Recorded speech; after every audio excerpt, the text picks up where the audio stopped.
More records could be shattered this weekend by, yes, Jared Goff.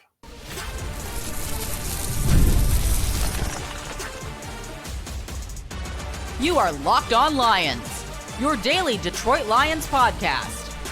Part of the Locked On Podcast Network, your team every day. What's good, everybody? Matt Derry with you on a Friday edition of Locked On Lions right here on the Locked On Podcast Network, your team every day. We're getting ready for the Lions and Colts coming up Sunday from Indianapolis. Today is Friday, November 22nd, and Saturday, November 23rd. Thanks for making us your first listen. Thanks for checking us out wherever you get your podcasts. Locked On Lions today on this Friday as the Lions try to keep winning and go for 9 straight wins. It's brought to you by Gametime. Download the Gametime app. Create an account, use code LOCKEDONNFL for $20 off your first purchase. Today on the show, a very special guest will join us for the last segment. That's all I will say about that, but it should be fun. We got a call of the day today. You want to be our call of the day. If you're an everydayer that loves to participate in the program, hit us up on our SpeakPipe voicemail system at speakpipe.com/Derry podcast page. Also, we'll get into a little bit about Detroit and Indianapolis from an injury standpoint. Some good news on the injury front for the Lions. Is this a trap game? Because next week, the Lions are trying to do something they have not done since 2016, and that is win on Thanksgiving. Are they looking ahead? Vegas seems to think so. We'll get into that coming up momentarily as well right here on Locked On Lions. But love all of you that participate on our YouTube channel and subscribe. Thank you for doing that. Big week for the Lions here as they go on the road to Indianapolis. And I've said this all week, and I'll continue to say it today. Sunday at Lucas Oil, these poor Colts fans don't know what's coming because Lions fans are going to invade that stadium like crazy. I mean, there's a lot of road games where Lion fans have to hop on the airplane. They had to hop on to get down to Houston and Dallas and all the places that the Lions have gone this year. But this is a very drivable road game this week, about 4.5, 5 hours, depending on where you live, to go from Detroit to Indianapolis. I've been making that drive for many, many years. And, whether you take 94 to 69, whether you go the 75, 475, 24, 469, 69 route, doesn't matter. It's easy to get down to Indy, and those poor Colts fans are not going to know what hit them because you Lion fans are unbelievable. You're the best. You've been traveling. You've been invading these stadiums, and it goes back to last year in the opener against the Chiefs. But one thing to keep an eye on for this week that I wanted to start the show with is we have been so blessed here that over the last really 2+ seasons, going back to 2022 at the end of the year, Lions have had really good quarterback play. Jared Goff is doing things Matthew Stafford did not do, winning 2 playoff games that no Lion quarterback has done. Now, yes, Eric Kramer took him to the NFC Championship game. And yes, Bobby Lane did some great things and all of that. And we could go back and reminisce about 1957. But this stretch that the Lions are on, this historic offensive stretch, starts and ends with a quarterback. You've got to have the guy. You've got to have the guy. And if you watch last night's game in Cleveland, the snow game between the Browns and Steelers, I'm not here to tell you that Jameis Winston is going to be the future quarterback of the Cleveland Browns. Actually, I'm here to tell you he's not. But you know what? He's better than the alternative. He's better than Deshaun Watson. He's done a good job. And last night he completed passes. Yes, he threw a couple to the Steelers. But when they had to have it, the Browns had quarterback play in the snow to win the football game. Steelers, for some odd reason, in a weird turn of events at one point in the game, not sure why this was, had Justin Fields throwing deep on 3rd down when he's the backup quarterback. But that's neither here nor there. But here's the bottom line on Jared Goff and more records that could be broken this week. Crack research staff all over this. Jared Goff this weekend can set an all-time NFL single season record by recording at least one more game with a passer rating of 140 or higher and one more game of a passer rating of 150 or higher.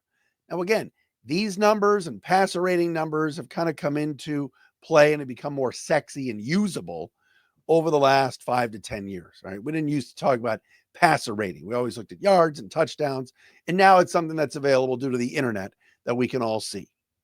But Jared Goff this season has had 4 games where his passer rating has been 140 or higher. No quarterback in the history of the game. We're talking about Jared Goff, the guy many of you wanted run out of town, the guy some of you said, oh, we need Hendon Hooker to play. Oh, my God. Jared Goff has 4 140 passer rating or higher games. The only other players to do that, Roger Staubach, 1973 with the Cowboys, Tom Brady, 07, Tom Brady, 2010, Aaron Rodgers, 2011 with the Packers, Brock Purdy last season with the Niners. Nobody has ever reached 5 140 passer rating games in a season. Jared Goff this weekend against what is kind of a shaky Colts secondary, it's not their strength of their team, could do that. What if he reaches 150 or higher, which he's done 3 times this year, including last week when he had a perfect passer rating of 158.3. Again, guys, girls, everybody, we're talking about Jared Goff here. Only players to have 3 in a season, where Jared Goff is right now. Otto Graham of the Cleveland Browns, 1947, good old number 44. Staubach, 73. Kirk Cousins, Washington then Redskins, 2015. Drew Brees, 2018 with the Saints. 3 times they went over 150 with a passer rating. Jared Goff this season has done it 3 times for your Leos. I mean, this is some big time company here. This is record setting. You know what? And we've talked so much about, well, you know, Ben Johnson's system and the receivers and Amon-Ra and J-Mo and Khalif Raymond and the tight end and Sam Laporta, who, by the way, is back and healthy. And we'll talk about that in a second. And the run game. Oh, the run game, the play action passing game. And I'm well aware, and I didn't even bring it up on the show this week. There's a guy on FS1 whose name rhymes with Rick Light. He said, oh, he's poo-pooing Jared Goff and saying it's not real. It's real. He's having this kind of MVP type year. And maybe, just maybe, these FS1 talking heads can say, well, he still won't lead him to the Super Bowl. I'll believe it when I see it. He's got Ben Johnson. He's got the best offensive line. He's got a run game. What happens if a couple linemen go down? What happens if Amon-Ra gets hurt? What happens? A lot of whataboutisms going on. Yet Jared Goff is doing something that names like Rodgers and Staubach and Breeze and Brady are doing. And he might do something this week if he has a pass rating of 151 or 150.2 or whatever. You know, notice I used real scores, not rookie scores. Some of you will get that. It's unbelievable. He's that comfortable in this offense. He's clicking right now, and he's playing great football. Jared Goff could become the first quarterback ever this week, if he plays so well, to do something no one's ever done. Like I said, have 5 games over 140 and 3 games over 150, or 4 games over 150. That, my friends, is incredible. And I hope fans understand what they're getting right now and how good it is. This is the entire enchilada. He is in a great rhythm, routine. He's even running lately. And it's one of the reasons why the Lions have won 8 in a row and sit at 9-1. So keep an eye on that this weekend.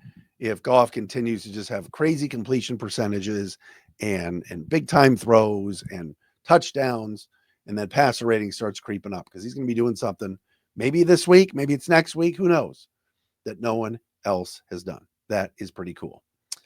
All right, coming up next, a little injury report. Is this a trap game? We've got a call of the day and a special guest at the end of the program.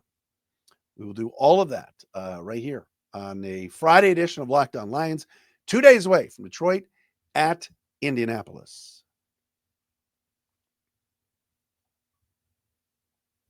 But first, Locked On Lions is sponsored by BetterHelp.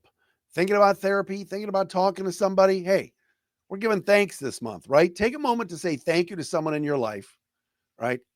And think about that this weekend. All right. This month, it's all about gratitude. We're ending November with gratitude, Thanksgiving next week. And maybe along with the person that you want to shout out, maybe it's your husband, wife, girlfriend, boyfriend, whatever, kids. There's another person that doesn't get enough thanks, and that is ourselves. Sometimes hard to remind ourselves that we're trying our best to make sense of everything. And in this crazy world, and it is crazy, that isn't easy. Here's a reminder to send some thanks to the people in your life, including yourself. Thinking about starting up therapy, right? And thinking about the fact that maybe you haven't thanked yourself enough or anything else. Give BetterHelp a try. It's entirely online, designed to be convenient, flexible, and suited to your schedule. So you just fill out a brief questionnaire to get matched with a licensed therapist and switch therapists anytime for no additional charge. Let the gratitude flow with BetterHelp. Visit betterhelp.com/lockedon today to get 10% off your first month. That's BetterHelp, HELP.com/lockedon.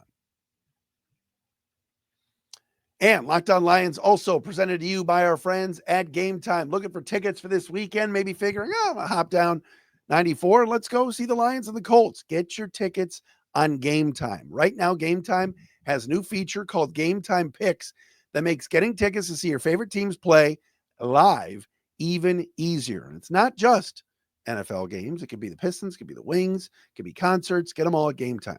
Gametime Picks filters out the fluff to show you only incredible deals on great seats. You don't have to waste time searching through thousands of tickets. All right. Best thing I love about Gametime, I love the view from your seat. It's absolutely phenomenal. All right. You check out that panoramic view from your seat in the app before you buy, so you know exactly where you are sitting. Take the guesswork out of buying tickets with Gametime Picks. Download the Gametime app, create an account, use the code LOCKEDONNFL for $20 off your first purchase. Terms apply. Again, create an account, redeem the code LOCKEDON NFL for $20 off. Download Gametime today. What time is it? It's game time.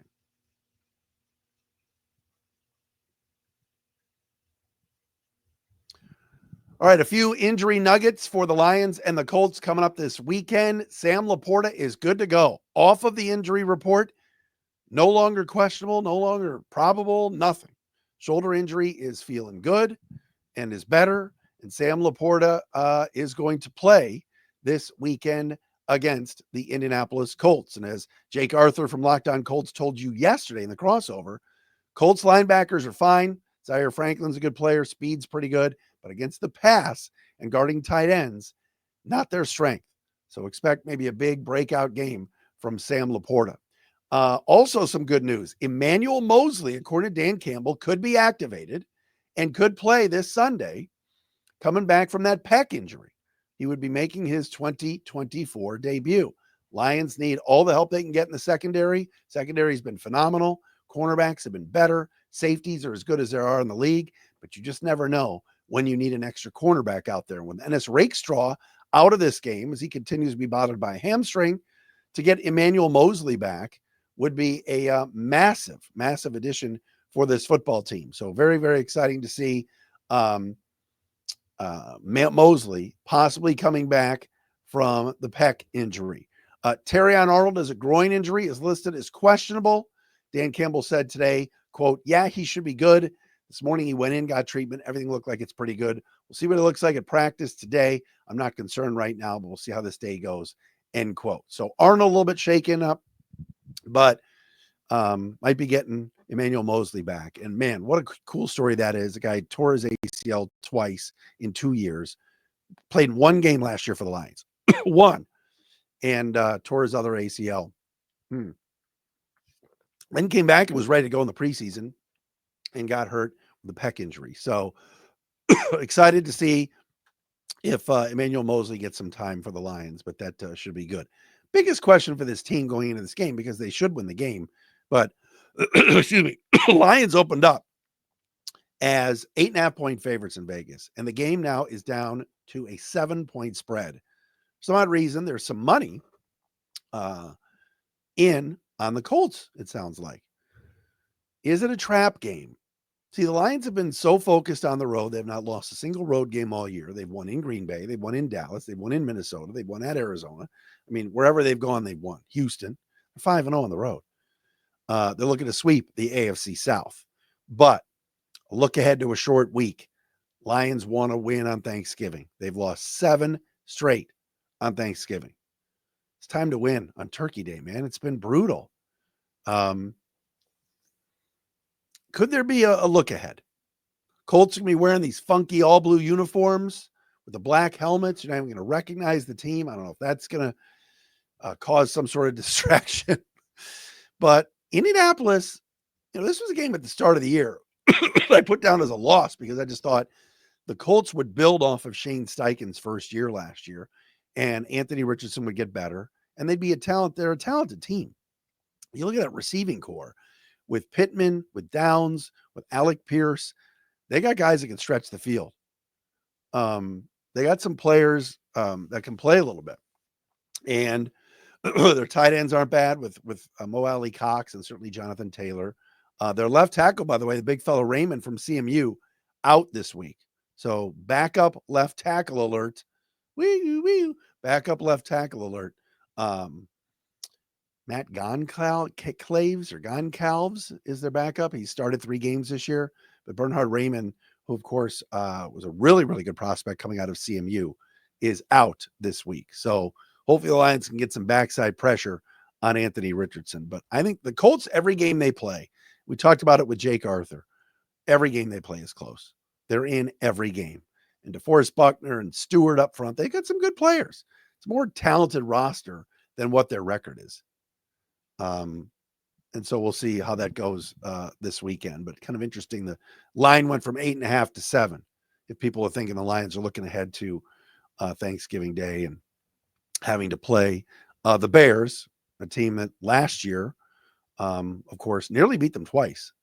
But the Lions have not won a Thanksgiving Day game since, it was, like I said before, 2016 when they knocked off the Vikings 16-13.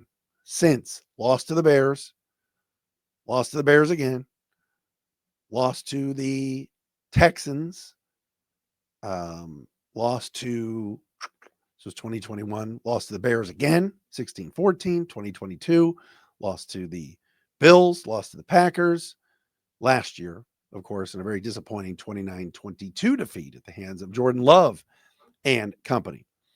All right, let's do our call of the day before we hear from our special guest here on this program. Call of the day, of course, you can access. If you want to be our call of the day, you can be by going to speakpipe.com/Derry podcast page. Our call of the day today is also another, everybody seems to be an out-of-towner, but this is Austin chiming in on call of the day here on a Friday. Take a listen.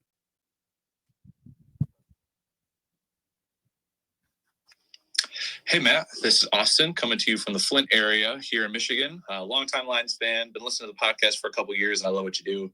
I remember one of the first times listening to Locked On Lions, we were talking about Luke Wilson, the former Seattle Seahawks tight end, coming in and hopefully contributing after we got rid of Eric Ebron.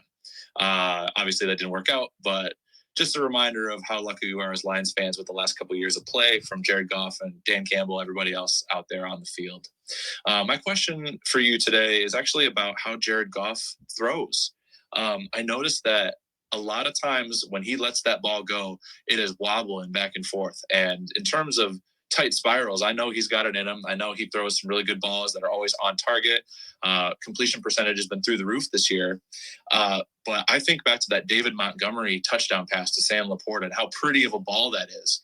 And, you know, I'm nitpicking a little bit, but I wonder if you've ever noticed that and how a lot of his throws are not necessarily the prettiest of spirals. And I'm wondering if you ever get worried that some of those are going to not get to the right spot in the right moments. Obviously, he's shown us the complete opposite of that reality, but would love to hear your thoughts and wonder if the throwing of his balls versus the other superstar quarterbacks in the NFL is anything to consider. Love the podcast. Thanks for considering. Have a good day. Bye.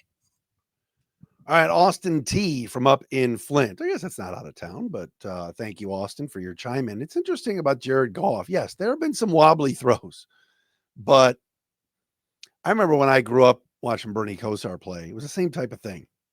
Bernie at times went sidearm through some wobblers too. Um, I don't know if Goff throws a prettier ball with the bare hand or when he has the glove on. You know, he wore gloves in was it in Green Bay? And it worked out. He was firing it in there.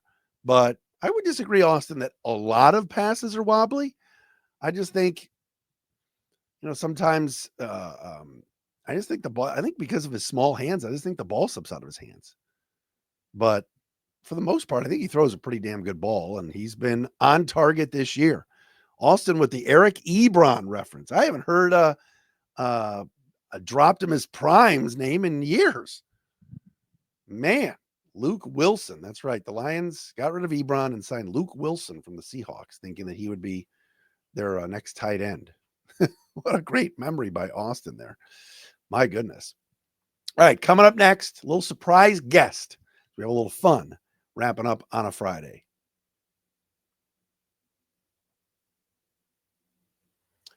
Locked On Lions brought to you by our friends at Bilt. If you're a renter, I'd start taking advantage of Bilt if I were you. Here's the thing. We earn points on groceries, travel, and practically everything else we buy, right? But we should also be earning points on rent, and which is one of our biggest monthly expenses. Bilt, B-I-L-T, changed the game by letting renters earn high-value points on rent and around their neighborhood. All right? There's no cost to join Bilt, because as a member, you'll earn valuable points on rent on your everyday spending. Bilt points can be transferred to your favorite hotels and airlines, and even the ones you haven't heard of. There are over 500 airlines and 700,000 hotels and properties around the world you can redeem your Bilt points toward. Points can also be redeemed towards a future rent payment and unique experiences that only Bilt members can access. So if you're not earning points on rent, my question is, why not? Here's what I want you to do. Start earning points on rent you're already paying by going to joinbilt, BILT.com/LockedOnNFL. That's JOINBILT.com/LockedOnNFL. Make sure to use our URL so they know we sent you. Joinbilt.com/LockedOnNFL to start earning points on your rent payments today.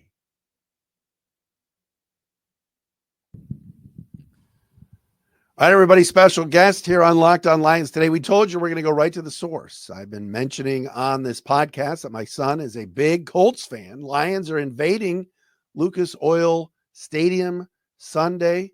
Jace Derry, my son, 23 years of age, giant Colts fan, is going to give us the real scoop on Sunday's matchup. Hey, buddy. What up? Can't wait. Excited to talk about the heart attack Colts. It's a game, give me every Sunday, but yeah, I got a big one. Got a big weekend actually on Saturday, then Sunday. So yeah, this weekend's going to be really, really good or really, really bad. So I'm excited. So I was talking to Mark Kestisher of ESPN Radio yesterday. He is going to be calling the IU Ohio State game. Then he's driving down, like you are, back to Indy for Colts Lions. But everybody wants to know here in Detroit, like, do the Colts have a chance? How do you feel about this game Sunday? I think it's going to go one or two ways. I mean, I think the biggest thing, I'll speak on both sides of the ball. I mean, obviously on offense, the biggest thing is going to be, can AR continue what he did last week? I mean, yes, he had a really good game. For his standards, he completed 66% of his passes. He threw for a touchdown, ran for two. He did what he was supposed to do. So it's a matter of, okay, can you build that routine and build up on it and continue to, advance it and continue to go moving forward? But I think the biggest thing is going to be on defense, because I think the Colts defense at times, there'll be some games where they'll tackle really, really well, and there's some games that there'll be a ton of missed tackles. And quite frankly, this is a game where tackling is so important, especially on the second level, just because you got, especially in the running back room, Montgomery sheds tackles like nobody. Like, he's one of the best tackle shedders in the league, as well as Gibbs, and then plus the Lions receiving corps is so dynamic, they're shifty. So I think on defense, the biggest group that's going to be important is just like those second level guys being able to wrap up those guys and limit the big gains. You said heart attack Colts before, so we had Jake Arthur on from Locked On Colts yesterday, and obviously he's more of a reporter than you. You're just out of college graduate working, but you're a fan. But they drive you nuts every week, don't they? But will they keep it close against the Lions? I mean, like, what do you think? So I know the lines are catching 7. Yeah, but the spread started at 8.5. So it sounds like the sharps are on Indy. Does that scare you? I mean, I appreciate their confidence. But I mean, in all honesty, like I'm not 100% so like obviously, like I said, it's really going to come down to how AR plays. And yeah, he played well last week against the Jets. I mean, it's the Jets. Like you can throw anybody in there and they'll do fine. But so I mean, like if he plays well, yeah, they can keep it close. But I really think it just comes down to that and being able to limit the big game. So I think realistically, I think the Lions win by 10. I mean, Ooh, which really? yeah, I don't know. I just You're never confident. You text me every never. Sunday and say we're going to lose. Well, no, I'm never confident. But like, but I mean, the Colts will find. I mean, who knows? I think that. Yeah, I think it'll be 10. I think it'll be close throughout most of it, but I think the Lions might pull away in the fourth quarter. I think maybe the Colts keep it around that like maybe 4 to 7-ish range for a good 2.5 quarters, maybe. I mean, because the Lions dropped 52 points last week, so I feel like they're kind of due to start out slow. You know what I'm saying? Because they went perfect in the red zone Yeah. in regards. So I think they're due to start a little bit slow. So I think the Colts can keep it from about maybe that 4 to 7 point range for the first 2.5 quarters, and I think the Lions might pull away at the end just because the Colts in the fourth quarter, you know, you know how it is. All right. My awesome son, Jace, on the show. What scares you the most about the Colts defense against the Lions offense? Like, are you sitting here going, oh my gosh, if blah, blah, blah gets picked on, we're in trouble? I was just saying like missed tackles because I think at times you've seen this year the Colts have had some issues in regards to just tackling at the point of attack, and then therefore that gets brought to the second level. And with the Lions, their running back room is so shifty, and they can shed tackles so well, especially and their receiving core. They can get by defensive backs so quickly. I think it's gonna be tackling. Like if we don't tackle right at the point of attack, we're done because the Lions can get to the second level so well. So I would say that's probably the biggest thing that scares me is like if we aren't able to tackle right at the point of attack, we're gonna be in for a long day. All right, my man. Well, big game Sunday, bigger game Saturday, as Oh, folks can dude. see on the YouTube channel. You're in your Indiana t-shirt. You are going to be there for the biggest game in Hoosier football history. Yeah, Saturday's either gonna be the best day ever or it's just gonna stink. There's no in between. There's no in between. But you're not Um, some Johnny come lately here. You are an IU grad, so this is your school. You went to all the games, even when during the Tom Allen, the CTA era, you were there. So you deserve this. This is exciting. yeah, no, it's great. And listen, I mean, obviously I'm not there anymore, but I have a ton of friends that are still down there, and I've obviously when I went down for the game at homecoming, and just the vibe is completely different. It's really cool to see just kind of how everyone, students, alumni, the Bloomington communities all rallied around the football team, and to a competitor. People are actually showing up to games. They're invested. They're cheering. The athletic department's really put in a great investment into the football team, so it's cool to see that. But obviously, yeah, you're right. This is the biggest game in program history. I mean, you win here, you go to Indianapolis, and then you're set in the college football playoff. So, like I said, I'm nervous. Yeah. I don't know how to feel. Like I said, I either think we win or we get blown out. I don't think there's anything in between. So yeah, it's gonna be a wild ride Saturday. I'm excited. Columbus is a great environment. It's been my third time going to the shoe. So um, yeah, no, Just I'm be just excited. be just be careful down there and safe. It gets a little rowdy at times, as you know. Yeah, no, I know, but I mean, like the last time I went to the shoe was 2 years ago, in my junior year when IU played Ohio State, and we had like 3 wins that year, so nobody talked, nobody trash talked, but It's gonna be a little I mean, bit different, I hopefully was gonna this be a little time. bit different now. I mean, like people are going to talk smack and they're going to get on my case, but I'll be ready for it. I mean, listen, like it won't be new to me. I mean, like I'm honestly Ohio State fans will probably talk more smack than Purdue fans. I mean, I've gone to Mackey and Proof fans don't talk smack at all. So I'll be ready. All right, there he is, Jace Derry with the inside scoop on the Colts. My son, an amazing young man, doing well. Jace, thanks for coming on, and we'll see what happens on Sunday between the Lions and the Herd. Appreciate it. There he is, Jace Derry with us. It's a Friday Locked On Lions. We'll be with you after the game on Sunday. Don't forget Jake Reitmo with the live postcast as well on Locked On Sports Detroit.